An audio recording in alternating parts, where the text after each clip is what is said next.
ఇవాళ మిథున్ రెడ్డిని కోర్టులో హాజరుపరచనున్నారు సిట్ అధికారులు. ఏపీ లిక్కర్ కేసులో నిన్న 6 గంటల పాటు మిథున్ ని ప్రశ్నించారు అధికారులు. నిన్న రాత్రి 8 గంటలకు అరెస్ట్ చేశారు. మిథున్ రెడ్డిని రాత్రంతా సిట్ ఆఫీసులోనే ఉంచారు. మిథున్ రెడ్డితో కలిపి 12కు చేరాయి liquor case arrest. Mithun Reddy arrest కు కారణాలు వెల్లడించింది సిట్. లిక్కర్ స్కామ్ లో మిథున్ రెడ్డి కీలకంగా వ్యవహరించారని తెలిపింది. పాలసీ రూపకల్పన నుంచి వసూళ్ల వరకు పాత్ర ఉందని, A3 సత్యప్రసాద్ ద్వారా తెర వెనక మొత్తం నడిపించారని సిట్ వెల్లడించింది. సత్యప్రసాద్ ను స్పెషల్ APBCL అధికారిగా నియమించారన్నారు. ప్రభుత్వ ఆదాయానికి నష్టం వచ్చేలా చేశారని చెప్పారు. మనీ లాండరింగ్, క్విడ్ ప్రోకో జరిగిందని, షెల్ కంపెనీల ద్వారా డబ్బు మళ్లించారని సిట్ పేర్కొంది. లిక్కర్ స్కామ్ లో దోచుకున్న డబ్బును మిథున్ రెడ్డి 2024 ఎన్నికల్లో నియోజకవర్గాలకు తరలించారని సిట్ స్పష్టం చేసింది. లాల్ దర్వాజా సింహవాహిని అమ్మవారి బోనాల జాతరతో భాగ్యనగరం ఆధ్యాత్మిక శోభను సంతరించుకుంది.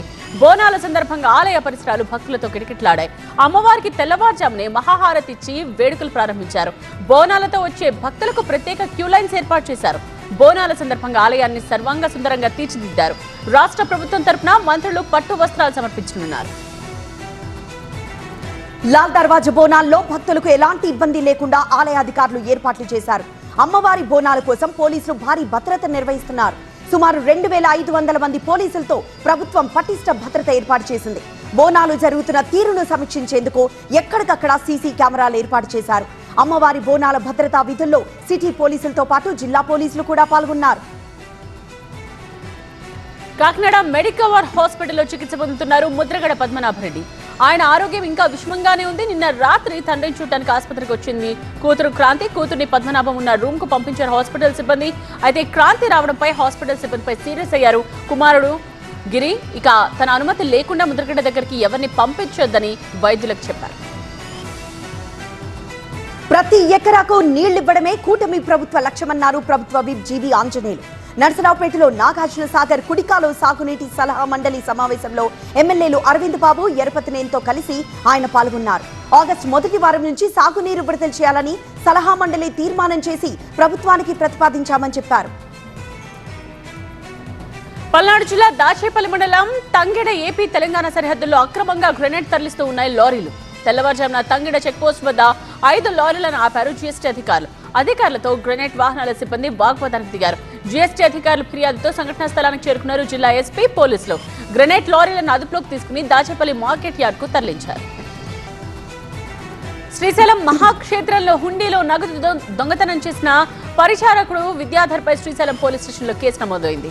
దేవస్థానం ముఖ్య భద్రతాధికారి మల్లికార్జున ఫిర్యాదు మేరకు కేసు నమోదు చేశారు పోలీసులు.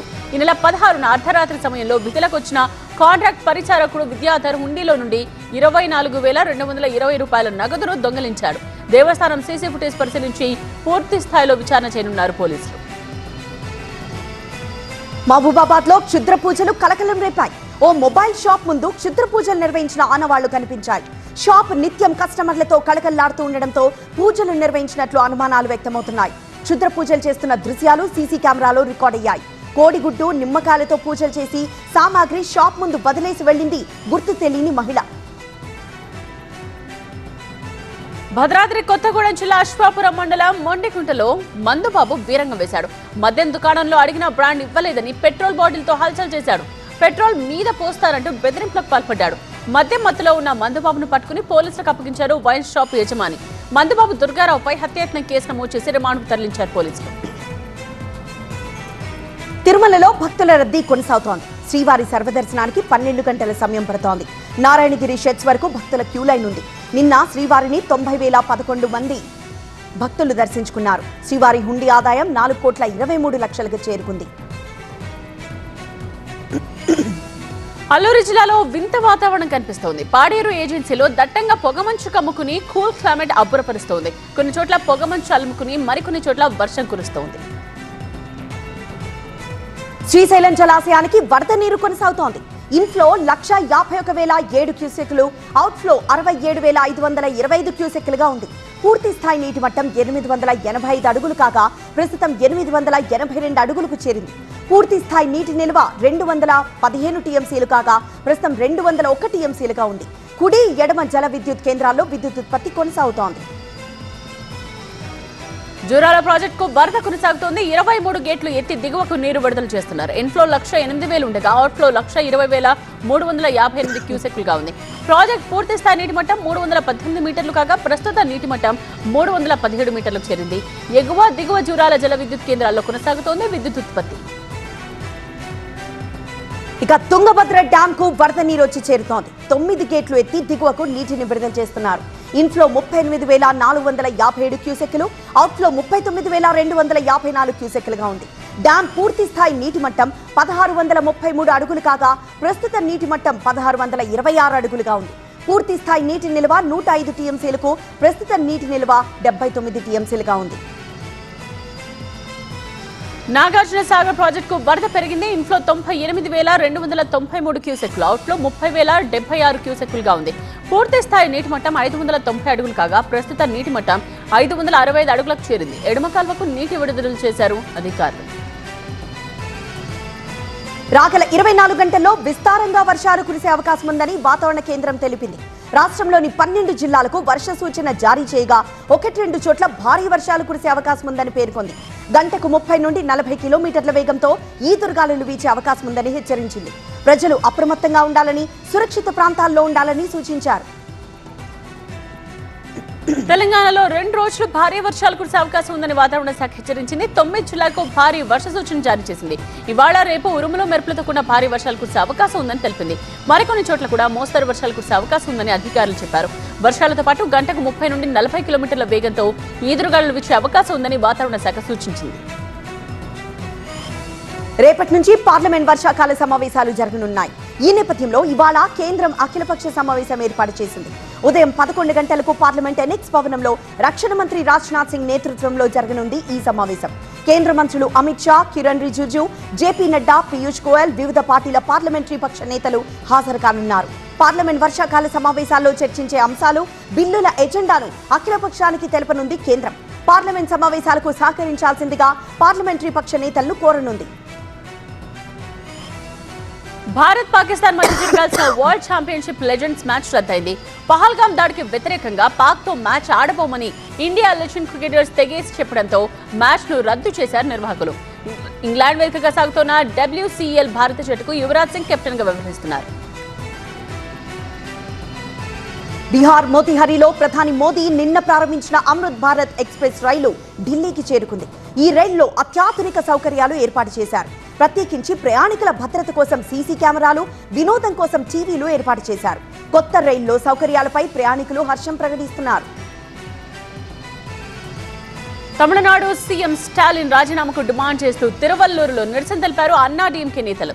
అరంబాకంలో 10 ఏళ్ల చిన్నారిపై దుండగుడి లైంగిక దాడికి వ్యతిరేకంగా మహిళలు వందలాదిగా తరలివచ్చి రోడ్డుపై బైఠాయించారు. చిన్నారిపై అఘాయిత్యం జరిగి వారమైనా నిందితుడిని గుర్తించలేని అసమర్థ సర్కార్ తక్షణమే రాజీనామా చేయాలని డిమాండ్ చేశారు. రోడ్డుపై బైఠాయించిన మహిళలను పోలీసులు అడ్డుకున్నారు. ఉత్తరప్రదేశ్ ఘజియాపూర్ సరిహద్దులో కావడి యాత్ర కొనసాగుతోంది. యువకులు వేలాదిగా తరలివచ్చి కావడితో యాత్ర కొనసాగిస్తున్నారు. దారి పొడవునా భక్తులకు ఇబ్బంది లేకుండా భద్రత కల్పిస్తున్నారు పోలీసులు. భక్తులకు కొందరు దాతలు ఉచితంగా ఆహారం అందజేస్తున్నారు. డీజే హోరు నడుమ భక్తులు యాత్రను కొనసాగిస్తున్నారు. జమ్మూ కాశ్మీర్ అనంతనాగర్ లో అమర్నాథ్ యాత్రికుల కోసం వైద్య శిబిరాన్ని ఏర్పాటు చేశారు. ఆయుష్ శాఖ ఆధ్వర్యంలో పర్యాటకులకు పరీక్షలు చేసి అవసరమైన వారికి మందులు పంపిణీ చేశారు. వైద్య పరీక్షల అనంతరం యాత్రికులతో యోగా చేయించారు. ఫిట్ ఇండియాలో భాగంగా ఉత్తరప్రదేశ్ వారణాసిలో సైకిల్ థాన్ జరిగింది. కేంద్ర ఆరోగ్య శాఖ మంత్రి మన్సుఖ్ మాండవియా హాజరై సైకిల్ రైడ్ చేశారు. ఈ సైకిల్ యాత్రకు స్థానిక యువకులు, ఉన్నతాధికారులు హాజరై ఉత్సాహంగా సైకిల్ తొక్కారు. రోజు రోజుకు పెరుగుతోన్న సైబర్ నేరాలకు అడ్డుకట్ట వేయాల్సిన అవసరం ఉందన్నారు కేంద్ర మంత్రి పీయూష్ గోయల్. ముంబైలో పర్యటించి కొత్తగా ఏర్పాటు చేసిన అడ్వాన్స్డ్ సైబర్ సెక్యూరిటీ కేంద్రాన్ని ప్రారంభించారు. నిరంతరం ఎదురయ్యే డిజిటల్ సవాళ్ల పరిష్కారానికి ఈ కేంద్రం ద్వారా పరిష్కారం దొరుకుతుందన్నారు. ఈ కేంద్రం ద్వారా విద్యార్థులకు డిజిటల్ నేరాలపై శిక్షణ ఇస్తున్నట్టు చెప్పారు. హిమాచల్ ప్రదేశ్ సిమ్లా ఆపిల్ కు డిమాండ్ పెరగడంపై రైతులు హర్షం ప్రకటిస్తున్నారు. ఇప్పటికే పంట చేతికి రావడంతో మార్కెట్ కు తరలిస్తున్నారు. ఈ ఏడాది పంట కాస్త ముందుగానే చేతికొచ్చిందని చెప్తున్నారు. రైతుల నుంచి కొనుగోలు చేసిన ఆపిల్ బాక్సులను దేశవ్యాప్తంగా ఎగుమతి చేస్తున్నారు వ్యాపారులు. చండీగఢ్ లో ఆక్రమణలను తొలగిస్తున్నారు అధికారులు. ఫుట్ పాత్ ను ఆక్రమించి ప్రతి ఆదివారం ఫర్నిచర్ అమ్ముతున్న దుకాణాలను భారీ జేసీబీల సాయంతో తొలగించారు. స్థానికుల నుండి వ్యతిరేకత వచ్చే అవకాశం ఉండడంతో వందల మంది పోలీసులను మోహరించి కూల్చివేతలు కొనసాగించారు. జమ్మూ కశ్మీర్ దోడాలో ఆర్మీ ఆధ్వర్యంలో డ్రగ్స్ పై విద్యార్థులకు అవగాహన కల్పించారు. డ్రగ్స్ వినియోగంతో వచ్చే అనర్థాలను వివరించారు. ఈ సదస్సుకు విద్యార్థులు భారీగా తరలివచ్చారు. కొందరు విద్యార్థులు డ్రగ్స్ కు వ్యతిరేకంగా చేసిన ప్రసంగాన్ని అభినందించి ప్రశంసా పత్రాలు అందజేశారు ఆర్మీ అధికారులు. సీనియర్ నటి మనీషా కొయిరాలాకు అరుదైన గౌరవం దక్కింది. యూనివర్సిటీ ఆఫ్ బ్రాడ్ఫోర్డ్ ఆమెకు గౌరవ డాక్టరేట్ ను ప్రదానం చేసింది. ప్రముఖ దర్శకుడు డేనియల్ లీతో కలిసి ఈ గుర్తింపును పంచుకున్నారు మనీషా. వినోద రంగంలో ఆమె అందించిన సేవలకు గాను ఈ డాక్టరేట్ ను అందించినట్లుగా ప్రకటించింది యూనివర్సిటీ ఆఫ్ బ్రాడ్ఫోర్డ్.